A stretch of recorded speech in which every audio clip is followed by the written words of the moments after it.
Welcome to The Last Breakfast. Please enjoy the video. In this video, I will show you how to make fruit snacks. First, gather your ingredients. You will need about 2 cups of your favorite fruit, like berries or pureed peaches. Also, have on hand 4 tablespoons of unflavored gelatin, 1/4 cup of a sweetener such as honey, and 1/4 cup of water or fruit juice. Finally, prepare your silicone molds or a small baking dish. Next, let's prepare the fruit mixture.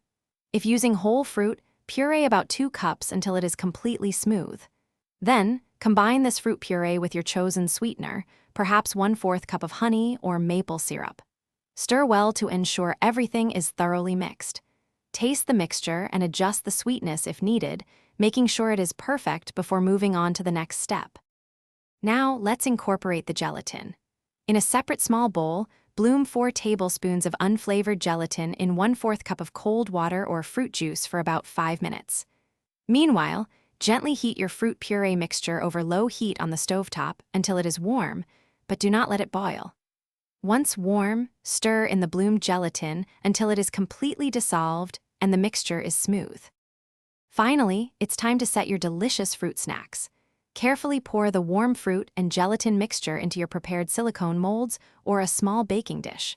Transfer the molds to the refrigerator and chill them for at least 2 hours, or until the fruit snacks are completely firm. Once set, gently pop them out of the molds. Store your homemade fruit snacks in an airtight container in the refrigerator for up to 1 week. Thanks for watching. If this was helpful, leave a like and consider subscribing. See you next time.